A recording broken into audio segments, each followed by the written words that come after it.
여러분, 안녕하세요. 뉴욕이오의 헤더예요. 오늘도 여러분께 뉴욕 증시 생생한 마감 시황을 현지에서 새벽 배송해드리러 찾아왔습니다. 네, 여러분, 이번 주 마지막 거래일인 금요일 뉴욕 증시는 3대 지수가 모두 상승하면서 마감을 했습니다. 여러분도 모두 기다리셨던 미국의 4월 고용 지표가 발표가 됐는데요. 그런데 예상에 훨씬 못 미치는 부진한 그런 지표가 나왔습니다. 그런데도 증시는 오히려 상승을 했죠. 여러분도 들어보셨을 텐데 이런 얘기 들어보셨죠? 좋은 소식, 나쁜 소식이 좋은 소식. 그러니까 고용 지표가 부진하게 나오면서 오히려 연준의 이제 테이퍼링 아니면 연준의 뭐 금리 인상 이런 우려감이 더 없어졌다는 이런 평가들이 나오면서 증시는 오히려 상승을 했고요. 3대 지수 수치 먼저 살펴보실게요. 다우지수 0.66% 올랐고 S&P 0.74% 올랐고요. 나스닥 지수 같은 경우에는 장중 1% 넘게 오르기도 했는데 0.88% 오르면서 마감을 했습니다. 네, 주간 기준으로는 다우 지수는 2% 이상 상승했고요. S&P도 1% 넘게 올랐고 나스닥 지수만 주간 기준으로 하락을 나타냈네요. 네, 그러면 과연 4월 고용 지표 어떻게 나온 건지 바로 같이 확인해 보실게요. 4월에 기대됐었던 이런 고용 붐이 터져버렸다. 비농업 부문 고용 지표가 예상에 못 미치게 나왔다. 이런 제목이고요. 숫자를 살펴보시면 26만 6천 건의 일자리가 늘어났고요. 비농업 부문에서 그리고 실업률은 6.1%를 기록했습니다. 다우지수 예상치 같은 경우에는 어제도 말씀드렸듯이 100만 건의 일자리 증가를 예상했는데 예상의 5분의 1 미치는 그런 수치가 나온 거죠. 실업률도 5.8% 기대했는데 더 높게 나왔고요. 그리고 심지어 제가 어제도 말씀드렸듯이 뭐 200만 건의 일자리 증가를 예상한 전문가들도 있었을 정도로 기대감이 컸는데 좋지 못하게 나왔고요. There was more bad news. 더 나쁜 소식도 있었다. 나쁜 소식이 더 있었다.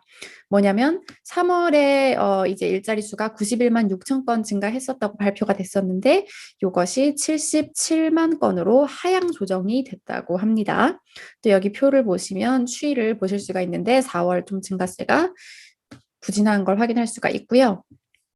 자, 하지만 시장은 이런 나쁜 소식에 오히려 더 긍정적으로 반응을 했는데, 왜냐면 연준이 이제 현재 이 완화 정책을 계속 유지할 것이라는 기대감이 커졌기 때문이다. TD 아메리트레이드의 JJ 키나한 수석시장 전략가는 It certainly takes the pressure off the Fed and takes an imminent rate increase off the table. 그러니까 이제 연준의 부담을 덜어주고 이제 그 금리 인상이 급박하다는 이런 급박한 금리 인상 가능성을 이제 없어지게 한다. 이렇게 말을 했고요.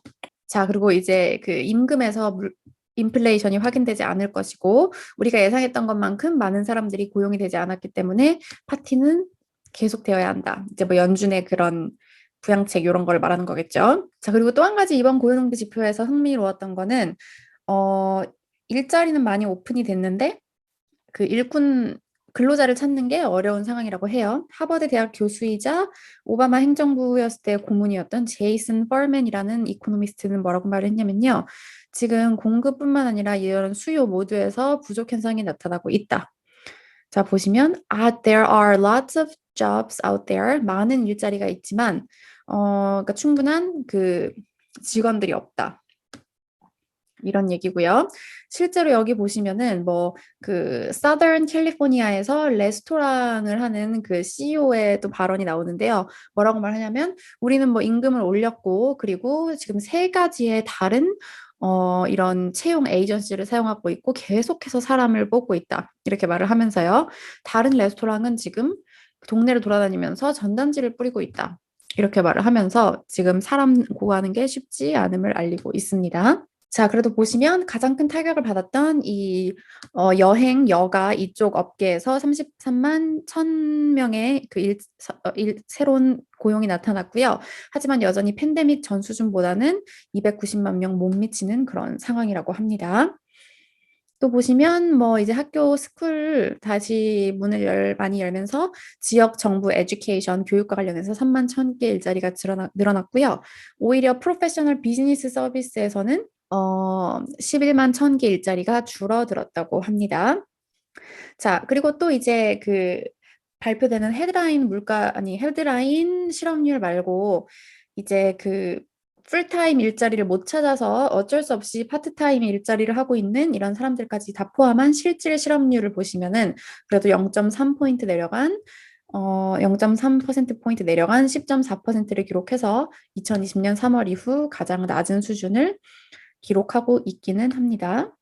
네, 또 CNBC 말로는 이제 기업들이 다 재오픈에 나서면서 여름에 그래도 채용이 늘어날 것이라는 그런 신호들도 나오고 있다고 해요. 네, 여러분 정말 예상보다 좋지 않은 그런 고용 지표가 나와서 아주 깜짝 놀랐고요. 이날 3월 미국의 도매 재고도 0.6% 증가하면서 예상치에 못 미쳤습니다. 바이든 대통령도 이 지표를 보고 한마디 했는데요. 4월 고용 대규모 부양 법안 필요성을 다시 확인한다. 갈 길이 멀다. 이렇게 말을 했고요. 그리고 베런스지는 또 이런 기사를 냈네요. 끔찍한 고용 지표에도 기술주가 상승하고 있다. 이제 베런스지는 이번 고용 지표를 끔찍하다고 표현을 했는데요. 그런데도 기술주가 오르는 이유는 전체적인 경제 성장과 상관없이 기술주는 계속 오를 수 있기 때문이다. 이렇게 말을 했고요. 실제로 이날 기술주가 그래도 전반적으로 좀 강세 나타냈고 테슬라 1.33% 올랐고 마이크로소프트 1.09% 올랐네요. 또 개별 종목 계속 살펴보시면 익스피디아가 이제 순손실이 예상보다 적었다는 소식에 5.24% 급등했고요. 이제 에너지 드링크 판매하는 몬스터 베버리지는 예상 하회한 실적에 3% 하락을 했습니다. 네, 이제 오늘 증시 마무리하는 전문가 멘트를 살펴볼 텐데요. 당연히 이제 고용 지표와 관련된 그런 발언이 많았습니다. 네, 비탈 놀리지의 아담 크리사풀리 창립자는 뭐라고 말을 했냐면요.